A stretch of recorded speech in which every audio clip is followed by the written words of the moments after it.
আসসালামু আলাইকুম। আজকে আপনাদেরকে ছোটখাটো একটা জিও পলিটিক্সের ধারণা দেওয়ার চেষ্টা করব। যদিও তো আমি অত পারফেক্ট না, তারপর ট্রাই করব আপনারা যাতে বুঝতে পারেন জিও পলিটিক্সে এখন পাকিস্তান এবং ইন্ডিয়ার যে যুদ্ধটা লেগেছে, এই যুদ্ধতে জিও পলিটিক্সে কীভাবে ওয়ার করতেছে।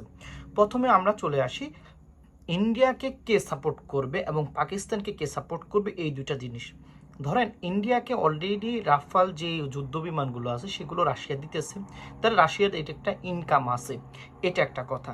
এখন অলরেডি যদিও 3টা ভূতাপাত হয়েছে, ধ্বংস হয়ে গেছে, এতে কোনো ম্যাটার না, কিন্তু রাশিয়া আরও দিবে। কিন্তু রাশিয়া এই মুহূর্তে কিন্তু ইউক্রেনের সাথে যুদ্ধের সাথে জড়িত আছে, তো রাশিয়ারও কিন্তু এনাফ সোর্স নাই যে রাশিয়া ওদেরকে দিবে। যদি দেওয়া হয় তাহলে কিন্তু ইউক্রেনও কিন্তু এখানে উঠে দাঁড়াবে। সো এইদিকে মনে হয় না আপনি যদি যান তাহলে রাশিয়া ততটা বেশি হেল্প করতে পারবে ইন্ডিয়াকে।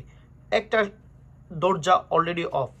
এবং যদি আপনি পাকিস্তানের দিকে দেখেন, পাকিস্তানে একটু সমস্যা আছে।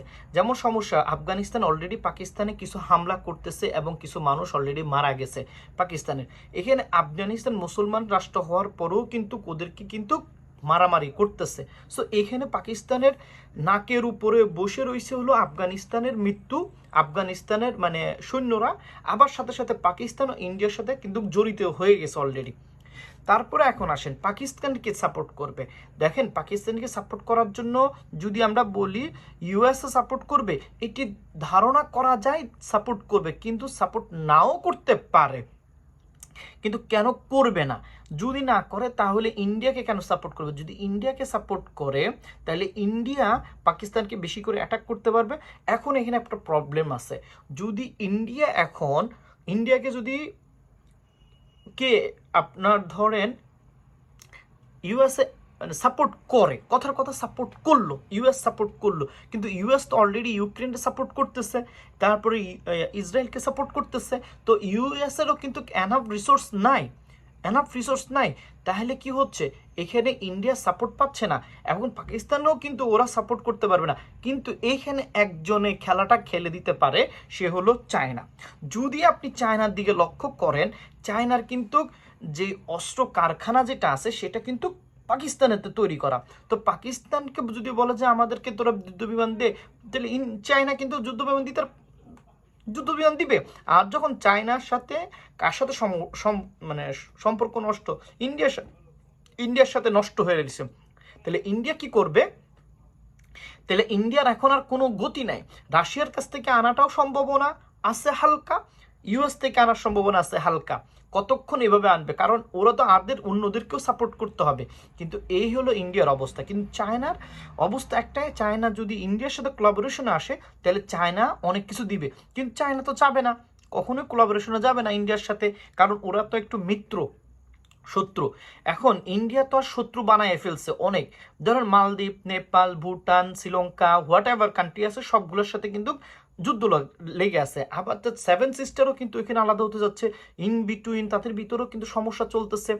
এই হলো ইন্ডিয়ার অবস্থা। পাকিস্তানের অবস্থা হলো দুই দিকে ভালো, একটা হলো চায়নার দিক থেকে তারা খুবই আগায় আছে, আরেকটা হলো তারা হলো তুর্কি, তারপর আরব আমিরাত, আরও যে ইয়ামিন ওর যেসব কান্ট্রি আছে, ইরান, এদের সাথে কিন্তু পাকিস্তানের ভালো একটা সম্পর্ক আছে।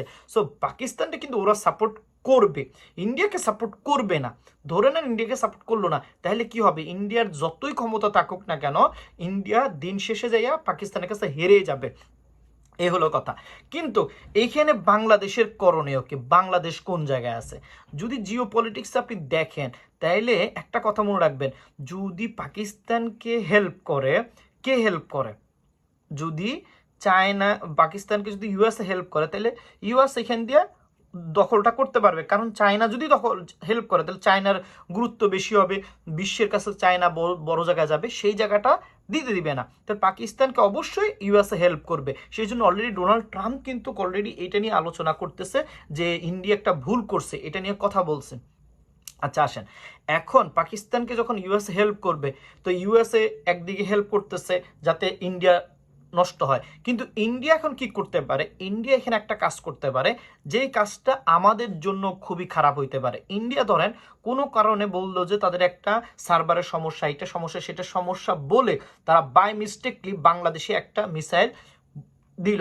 মিসাইল একটা ফালাইলে জানেনি তো বাংলাদেশে কোন একটা মিসাইল ফালাইলে মানুষ কত মরবে এটা তো বুঝেনি, বহুত মানুষ মরবে।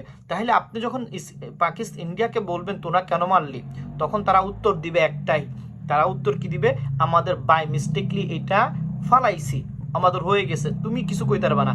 এখন আসেন এইখানে জিও পলিটিক্সে আরেকটা ওয়ার্ক করবে, যেমন সেন্ট মার্টিনকে দখল করার জন্য আমরা অনেকে বলে থাকি যে আসবে কে, ইউএস আসতে চাচ্ছে, ইউএস এর সেনাবাহিনী। তো বাংলাদেশের তো সেনাবাহিনীতে এমন একটা দুর্বল কি দুর্বল না হোয়াট এভার, ইন্ডিয়াকে বাংলাদেশের ভিতরে আছে, এর এজেন্ট আছে, এইগুলো মিলে বাংলাদেশে আর্মি সেনাবাহিনী, আর্মির বলেন বিডিআর, তারপরে ধরেন নৌবাহিনী এবং বিমান বাহিনী, এরা কিন্তু দুর্বল। এখন এরা যদি দুর্বল হয়ে থাকে, এখন এদের জায়গায় কি করবে, ইউএস বলবে যে আমরা তো নিরপেক্ষ, আমাদেরকে তোরা সুযোগ দে, আমরা আসি তোদেরকে হেল্প করি। তখন বাংলাদেশ অবশ্যই রাজি হবে, কারণ কি নিজের দেশ তো রক্ষা করতে হবে, বাংলাদেশ অবশ্যই রাজি হবে। তখন ইউএস এর লোক বল এখানে ঢুকবে, যখন ইউএস এর লোক বল ঢুকবে, ওই উসিলায় ইউএসও কিন্তু বাংলাদেশের একটা জায়গা সেন্ট মার্টিন দখল করে ফেলবে। বাংলাদেশ যখন সেন্ট মার্টিন দখল করে ফেলবে, বাংলাদেশ যখন বাংলাদেশের ভিতরে যখন ইউএস এর যেই জায়গাটা, ইউএস যে জায়গাটা দখল করে ফেলবে, সেখান থেকে তাদেরকে আর সরানো সম্ভব না। তখন কি হবে, মানে এমন একটা অবস্থা হবে যে পুরা হিস্ট্রি চেঞ্জ করে দিবে, যারা তারা লক্ষ্য করছিল এত বছর, যারা চেষ্টা করতেছিল সেটাই তারা করতে পারবে। কারণ ইউএসএ কিন্তু পুরো এশিয়া কন্ট্রোল করতে পারে না, এশিয়া কন্ট্রোল করে কে, চায়না। তো চায়না কিভাবে কন্ট্রোল করে, সেটার জন্য কিন্তু চায়না অলরেডি আমাদের বাংলাদেশের সাথে ভালো সম্পর্ক করতেছে। তাহলে বুঝতে পারছেন, এখন যদি এই যুদ্ধটা হয়, তাইলে জিও পলিটিক্স অনুযায়ী আপনি অনেক ক্যালকুলেশন মিলাইতে গেলেও আপনি মিলাইতে পারেন আর না পারেন, দিন শেষে বাংলাদেশের উপরে যদি একটা মিসাইল পড়ে বা একটা ক্ষতিগ্রস্ত হয়, বাংলাদেশ কিন্তু ইউএস এর হেল্প লাগবেই। যদি ইউএস এর থেকে বাংলাদেশ হেল্প নেয়, তাহলে চায়নার সাথে বাংলাদেশের দূরত্ব হবে। আবার যদি বাংলাদেশ চায়নার থেকে যদি হেল্প নেয়, তাহলে ইউএস এর সাথে বাংলাদেশের সম্পর্ক নষ্ট হবে। তাহলে বাংলাদেশ ইন দ্য মিডল টাইমে বাংলাদেশ আছে বিশাল বড় সমস্যায়। সো আজকের এই ভিডিওতে মোটামুটি আমি বোঝাতে চেষ্টা করেছি, আমি যতটুকু জিও পলিটিক্স বুঝি, এটা কি জিও পলিটিক্স কিনা, অনেকে বলবে এটা এমনটা না, কিন্তু আসলে জিও পলিটিক্সে এই টাইপেরই কাজ করে। আই হোপ সো আপনারা আন্ডারস্ট্যান্ড করতে পারবেন, বুঝতে পারবেন, আমার কমেন্ট করবার চেষ্টা করবেন। আসসালামু আলাইকুম।